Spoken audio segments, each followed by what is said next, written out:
of our women's national football team. Out-believe together, and we can go anywhere.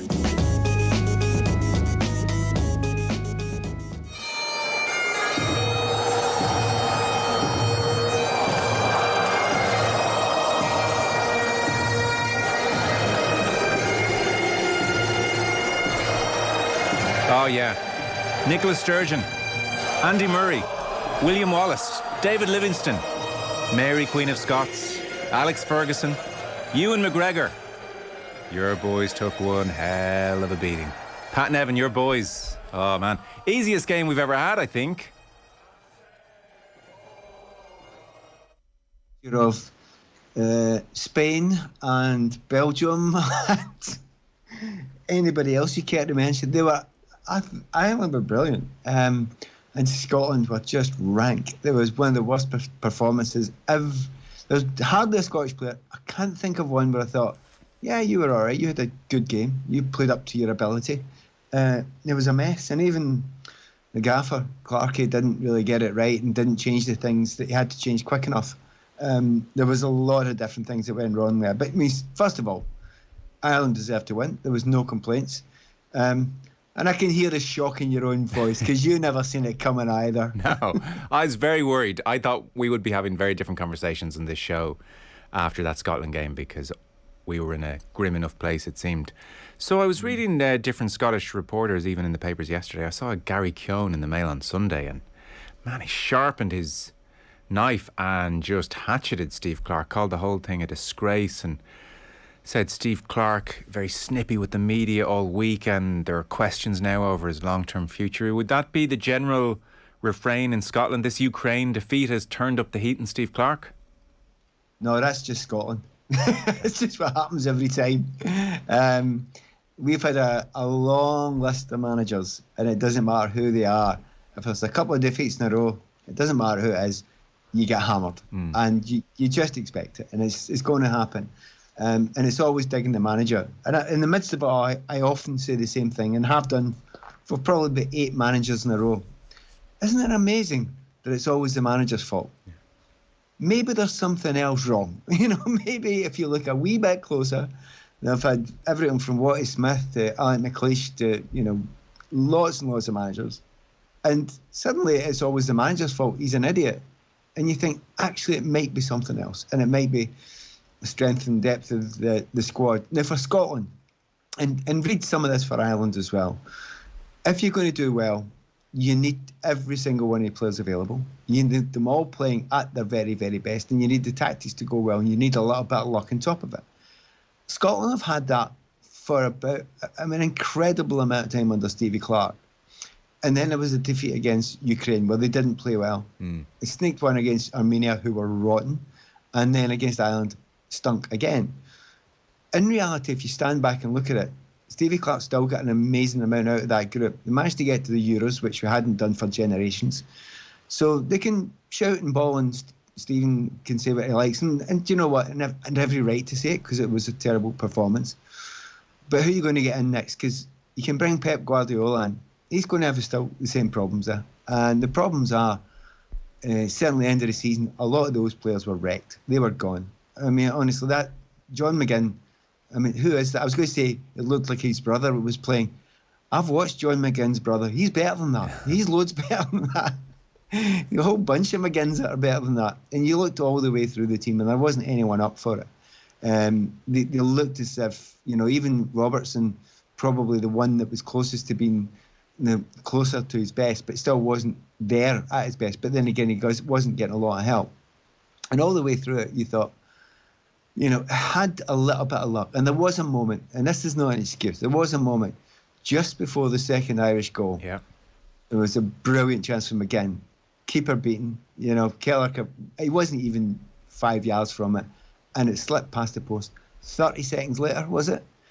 And it's 2-0, and it's game over. And the confidence that went through the Irish team, maybe had Scotland got that, they'd have got a lift, but it's too many ifs and maybes. And after that, it was just the confidence. You saw the confidence in the Irish team. I thought from there on in, players I thought Parrott was exceptional. Obafemi, obviously. I said as soon as he scored his goal, I said, if anybody else gets man of the match in this game, I'm walking out. And I'm never coming back, because you can't give anyone else for his pass, for his assist. If De Bruyne does that, you go, wow. You absolutely go, wow. And then he absolutely leathered that. And do you know, I was going to say, did you watch it again? Of course you did. And of course every Irishman did. If you watch it in slow motion, you think, why did the keeper not save that? Honestly, on the pitch, at the game, on the day, it was moving all over the place, and it was on a rocket. It was unbelievable. It was unstoppable. But you could sit and look at it in slow motion and think, oh, I wonder what was wrong there. It didn't happen in slow motion. So there's no excuses for Scotland. They played terribly. They look as if they're at the end of their abilities. And I've been trying to find reasons, and it's hard. The best I could come up with, you stick with me in this one, right? This is just a Scottish point of view. There's a lot of players in that team. Like, they need everyone, and they certainly, miss anyone who's not there. They will miss. But was Robertson at his best? No, he was knackered at the end of the season. And I started looking through it. McGregor almost disappeared, but he's a long, long season. And I started looking through the rest of it. McGinn, he almost didn't look fit, and he's fallen. In a moment, if we've got time, can we go back to McGinn? Because there's a technical point that boy needs to learn, and it hurts me to say it, because he's one of my favourite players, and I've bored on about him for a long time. But he's got to do something. There's something he's doing wrong now, and he's got to change it. Someone's got to tell him. So I just think they look like an exhausted team, and Ireland got them on the wrong day.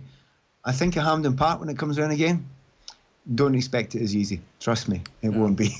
No, I suspect you're right. The air must just have gone out of everything after that Ukraine defeat. Yeah, it did, and the World Cup was waiting. If you look at some of the players, I mean, for Robertson, what an end of the season to him. No World Cup and Champions League defeat, and again maybe coming back from injury a wee bit as well. Not absolutely very, very best, but there's quite a lot of them. Hanley, you could say he's been relegated. I mean, it sounds like excuses, and to some degree, it is excuses, but they had been right up at 95 to 98 to 99% of their capabilities for match after match after match. And see, when they drop, they're miles away. Yeah. Well, Ireland similarly, any drop is going to be magnified massively, because, it was just strange to read all those pieces really being so critical of Steve Clarke, even at the weekend, given where Scotland were just in November and the Denmark result and Hampden together, and it all looked like you guys were going places. So it's hard quite to know where Scotland are then going forward in the short term. It's the gig, though. No, it's just the gig. Every media is different. Every media is different. And the Scottish media, that's just the accepted way of it. Clarkey was getting that at the start as well from quite a few people, and then he was a god. And now he's terrible, And as long as you stand back a little bit, look it down and think, right, is he getting the best out of that group? Now, if I'm going to be ultra critical of him, there was a couple of changes made in the Ukraine game that I called at half-time, and he didn't make them until a bit later, and I'm nowhere near Clarkey's abilities as a coach, but they probably needed to be made earlier. And similarly in this game, you're down at half-time. You can't stay with the back three. It's not working. Your midfield's getting absolutely destroyed. You need to take a centre half off. And he made a change, a technical change, but it didn't change the shape of the team. And then changed it to exactly what was needed with 10 minutes to go. And you're thinking, that's clearly what we needed, long time before that. So he's made a lot of brilliant decisions, but no manager gets it right all the time. And I think it's hard to talk negatively about one of your friends, but I have to be absolutely open. He was a bit slow with the changes, but I'd love to talk to him about it, which I will do actually eventually. Quite interesting as well, and Andy Robertson said they were right to do it, but even the Scottish fans booed the team off the pitch as well. I mean, geez, you're a demanding bunch. It's for there is that parallel with us, this small country, and the navel gazing, and that we're not good enough. And it was very striking to watch the unhappiness with this team who had reached a World Cup playoff. And it's considering it has been much better now. I think what they felt is we're going somewhere. They could see a very slow but steady rise in quality. And you thought, well, wait a minute. A lot of these players are either in the English Premier League or for Celtic, some Rangers, whatever. they're playing at top levels. There's some players, that are come from abroad as well, and they're playing with good teams. You think, finally, we've got a team that can be absolutely competitive. Now, if Scotland had lost 1-0 and battled and played well and created chances, the Scotland fans wouldn't have done that. I promise you, they would not have done that. They're knowledgeable. They just thought, actually, that was pathetic. Yeah. And they'd made such a big effort to get there. And I don't actually think the Scotland players or even Stevie Clarke will complain about that. I actually don't think they will. There was a piece by Craig Gordon in the newspaper that I read today, and he was saying it was unacceptable, it was the worst. And he wasn't just doing that to garner favour, because he's not like that.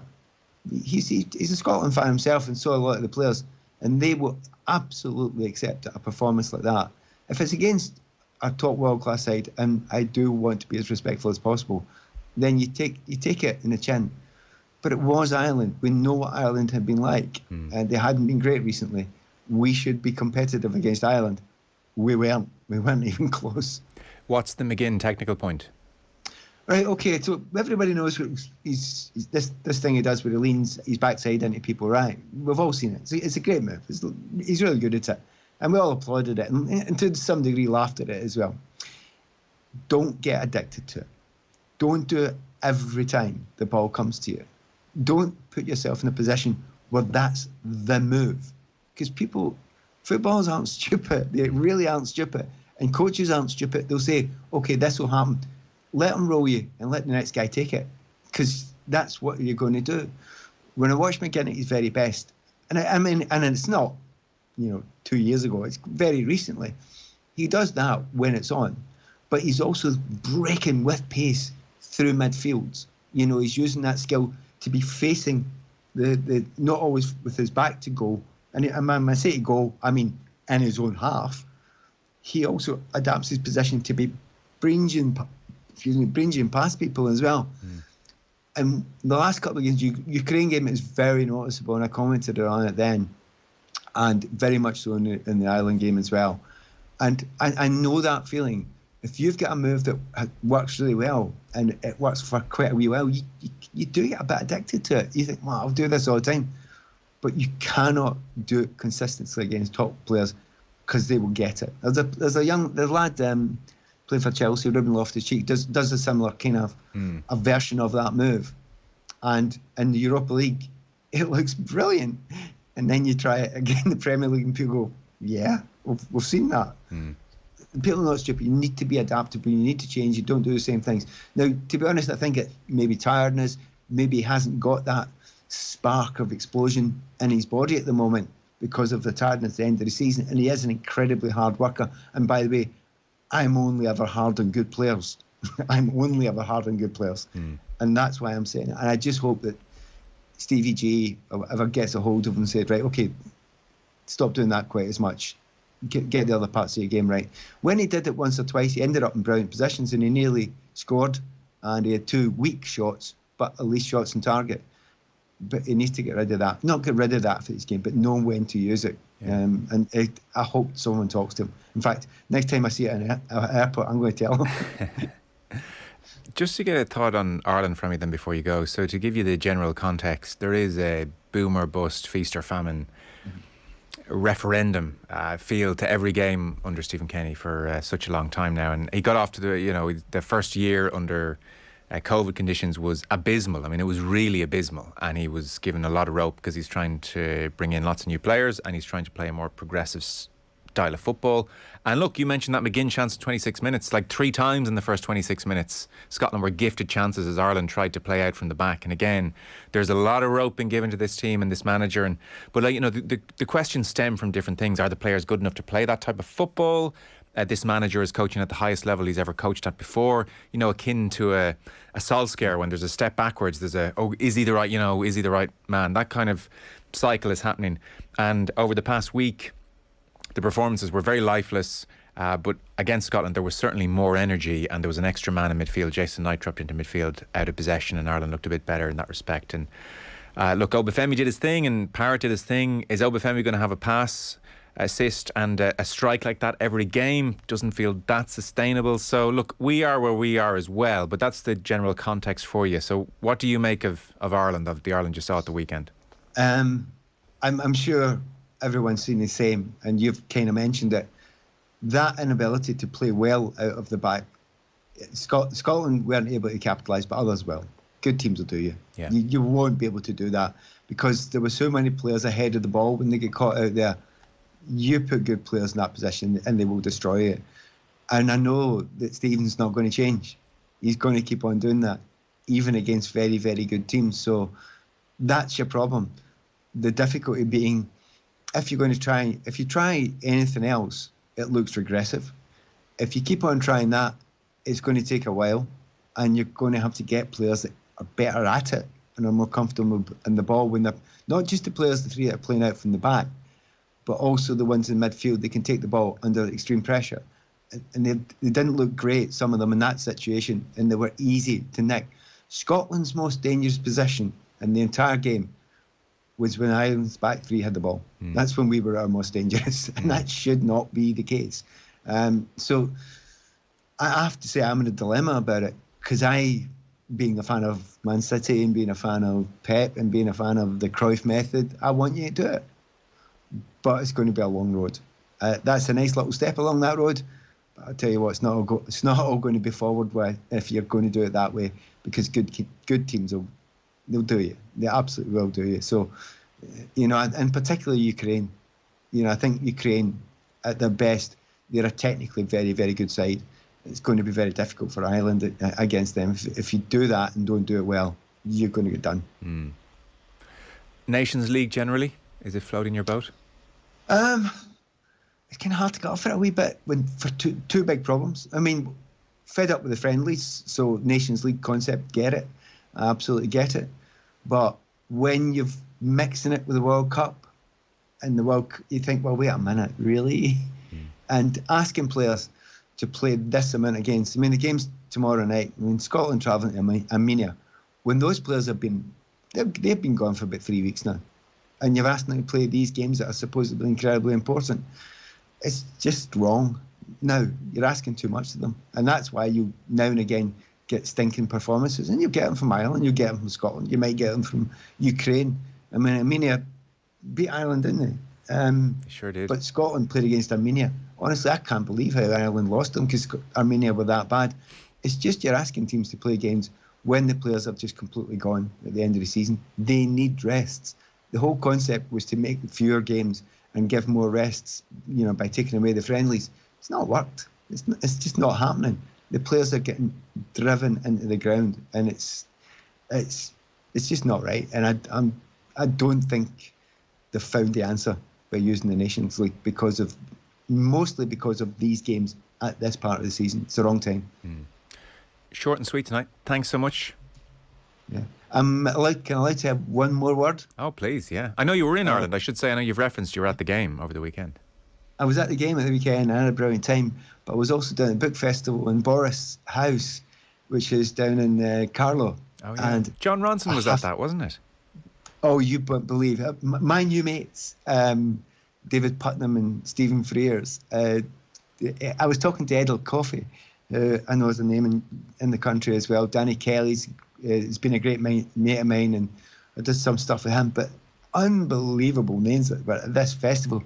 I turned around at one point and I bumped into somebody, and it was my favourite actress on the planet.